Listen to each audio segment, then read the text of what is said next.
Made in the USA. What does it really cost? Well, if the U.S. federal government applied its own truth in labeling laws to the price of goods and services produced in this country, we'd quickly see 30% of the retail price goes to federal taxes. Another 10% is what it cost American businesses to comply with federal regulations. For some businesses, it's even more. Add it up. About 40% of every dollar you spend is directly attributed to federal corporation taxes and/or federal income taxes. And this doesn't include the approximate 8% for state taxes and up to an additional 10% for excise taxes. Take a $30,000 car. Subtract the federal taxes and regulatory costs, and that same car would cost you $18,000. A $75 sweater. Eliminate the federal taxes and regulatory costs, and the sweater would cost $45. A $60 bag of groceries, $36. A $79 pair of shoes, $47.40. A $1 value meal double cheeseburger, 60 cents. Seem more affordable? Now take a $400,000 new home. Eliminate the federal government share, and that same home would cost you $240,000. Eliminate federal taxes, and you'd have more money in your pocket. Eliminate federal taxes, and you'd have more money to take a vacation. Eliminate federal taxes, and you'd have more money to pay off loans. Eliminate federal taxes, and you'd have more money to save for retirement. Now let's look at what they take from your paycheck. Eliminate the federal income taxes, Social Security, and Medicare deductions, and a $52,000 wage earner's net pay would jump from $1,500 to $1,986.50. Add it up. Nearly 25% of what you earn goes directly to the federal government, and 40% of what you spend goes directly to the federal government. That's 65% in hidden costs. What do you get in return? Let's take Social Security. Depending on your income, you may pay into the system $300 to $500 per month. At retirement, the maximum payout is $2,053 per month, and even that is taxed if you have additional income. But what would happen if a married couple saved $300 a month each over 35 years at 7% compounded interest? You would have over $1 million. The nearly $75,000 annual interest of income alone far exceeds the Social Security maximum annual payout.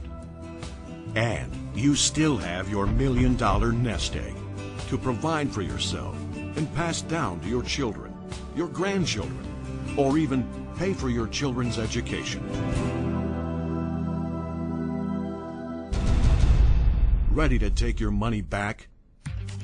Reduce the tax burden on America, and all of a sudden, there's more money circulating in the economy. Take your money back, and all of a sudden, our products and services are more competitively priced at home and abroad. Take your money back, and all of a sudden, it's profitable again to manufacture products in the United States. Take your money back, and all of a sudden, American companies are hiring highly skilled, highly paid workers to meet their manufacturing demand.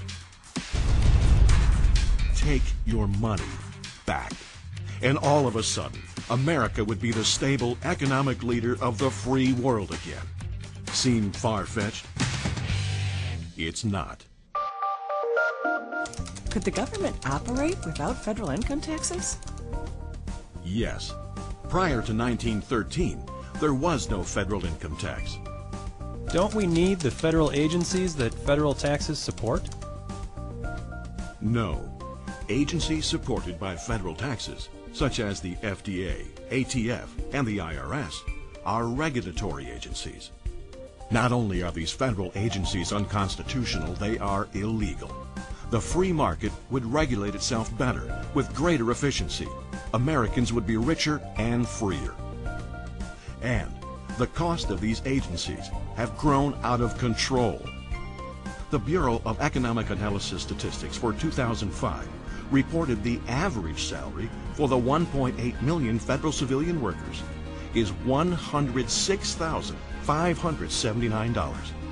The average salary in the U.S. private sector is $53,289, less than half. Wouldn't charitable organizations suffer? No. Currently, 75% of American families give to charity. With more money in their pockets, Americans would be even more generous with their donations. So, what would we give up? Nothing. Since federal income taxes support only 42% of the total federal budget, the government would still operate effectively with the remaining 58% of the budget.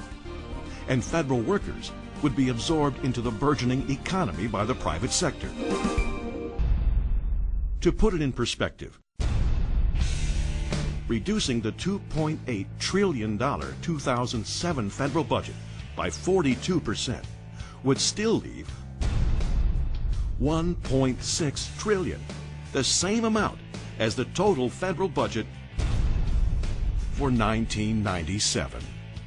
There would be no need for a national sales tax that only replaces one tax for another, and it will not reduce government spending.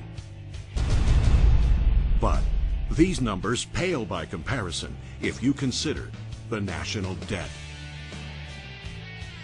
As of January 2008, our country's public debt is over $9 trillion. The estimated population of the United States is 304 million. That means each citizen's share of the debt is $30,241, and that's over and beyond what you pay in taxes. Regardless of which political party is in control, there's no incentive for politicians to reduce spending. The only way to end this spending spree is to take away the government's checkbook and credit card and let them know the joyride is over. Can we really afford to sit idly as our government spends us into economic ruin and use our taxes to diminish our wealth and destroy our freedoms? Or is it time to take your money back? Take back your jobs. Take back your standard of living. Take back your freedoms. Want to learn more? Go to TakeYourMoneyBack.com and download and sign the abolishment form. Don't ask your local and national elected officials to bring federal spending under control immediately. Stop the federal government's spending spree and demand they abolish federal income taxes. No more new programs.